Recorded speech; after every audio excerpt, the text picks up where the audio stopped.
Assalamualaikum warahmatullahi wabarakatuh. Ketemu lagi dengan Bu Sekar di sini. Kali ini Bu Sekar ingin membahas tentang simbiosis. Sebelumnya Bu Sekar sudah membahas simbiosis mutualisme. Kali ini Bu Sekar akan membahas simbiosis parasitisme.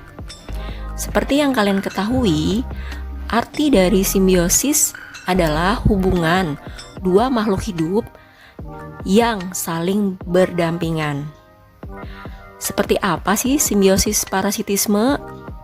Sebelum kalian menonton, jangan lupa like dan subscribe ya, supaya kalian tahu video Bu Sekar yang terbaru berkaitan tentang pelajaran. Yuk kita tonton. Pengertian dari simbiosis parasitisme adalah hubungan dua makhluk hidup yang berbeda, di mana satu pihak diuntungkan dan satu pihaknya lagi dirugikan.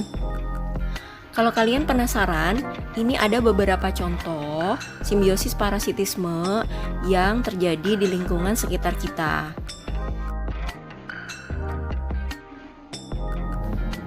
Ulat dan daun. Kalian tahu kan ulat yang suka ada di daun-daun? Ulat itu sangat merugikan bagi para petani teh. Kenapa? Karena ulat itu memakan daun-daun teh yang harusnya bisa dipanen. Jadi ulat itu diuntungkan karena mendapatkan sumber makanannya, sedangkan petani dirugikan karena tanamannya bisa mati dan gagal panen. Contoh yang kedua adalah manusia dan cacing pita.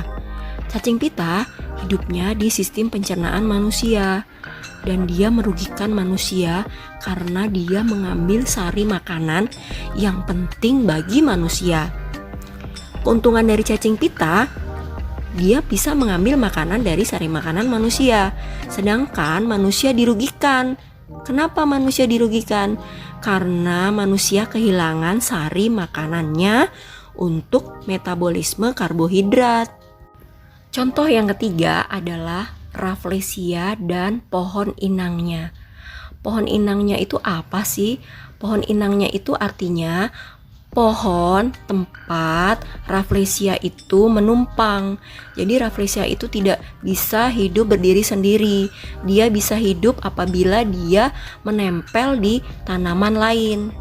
Jadi bisa dibilang Rafflesia itu mendapatkan keuntungan dengan mengambil makanan dari pohon yang ditumpanginya.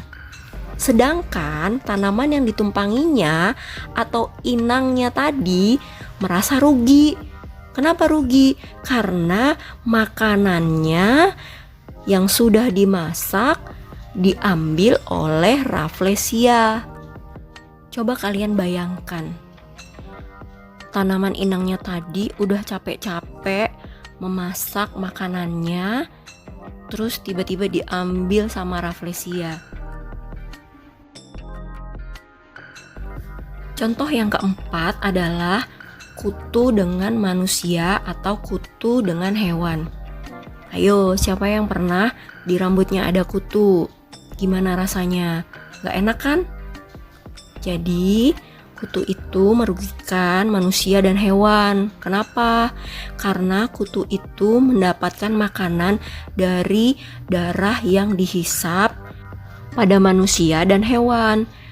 Sedangkan manusia atau hewan tadi dirugikan karena rasanya tidak nyaman dan menimbulkan rasa gatal dan sakit. Jadi kalian jangan malas mandi ya, dan cuci rambutnya supaya tidak ada kutu di kepala kalian. Contoh yang kelima adalah tali putri dan pohon inangnya. Tali putri apabila dia sudah berwarna kuning, dia sudah tidak bisa membuat makanannya sendiri karena dia tidak mempunyai klorofil. Oleh karena itu, dia mengambil makanan dari pohon yang ditumpanginya atau tanaman inangnya. Sehingga tanaman yang ditumpanginya merasa rugi.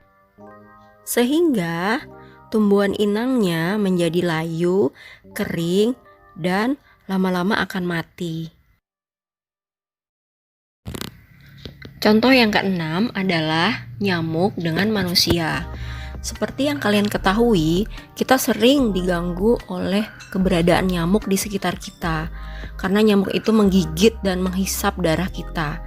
Bahkan ada beberapa nyamuk yang bisa menyebarkan penyakit mematikan, seperti demam berdarah dan malaria. Oleh karena itu, kalian harus menjaga kebersihan rumah kalian ya, untuk mencegah penyakit demam berdarah yang diakibatkan dari nyamuk. Contoh yang ketujuh adalah cacing tambang dengan inangnya. Inangnya itu siapa? Inangnya adalah manusia. Cacing tambang menyerap darah manusia sehingga manusia bisa mengalami gejala anemia atau kekurangan darah. Jadi cacing tambang mendapatkan keuntungan, yaitu makanan untuk pertumbuhannya. Sedangkan manusia mendapatkan kerugian karena bisa mengalami kekurangan darah atau anemia. Contoh yang kedelapan adalah benalu dengan pohon inangnya. Benalu merugikan tanaman inangnya. Kenapa? Karena benalu itu menyerap makanan dari pohon inangnya. Sehingga lama-lama pohon inangnya tadi kurus dan pada akhirnya akan kering dan lama-lama akan mati. Jadi benalu mendapatkan keuntungan, sedangkan tanaman inangnya mendapatkan kerugian. Contoh yang ke-9 adalah tikus dengan petani. Tikus itu sangat merugikan para petani. Kenapa tikus merugikan? Karena tikus memakan padi punya petani. Jadi petaninya rugi, tikusnya untung deh. Contoh yang ke-10 adalah lalat dan buah-buahan. Ketika lalat hinggap di buah-buahan, lalat akan mendapatkan keuntungan karena lalat bisa bertelur dan berkembang biak di dalam buah. Sedangkan buah-buahan mendapatkan kerugian karena buah-buahan itu akan menjadi busuk. Contoh yang ke-11 adalah jamur dengan manusia. Jamur mendapatkan keuntungan karena dapat hidup di kulit manusia. Sedangkan manusia mendapatkan kerugian karena kulitnya terasa gatal dan perasaan tidak nyaman. Sekian video dari Bu Sekar, terima kasih untuk kalian yang sudah menonton. Sampai ketemu lagi di video selanjutnya.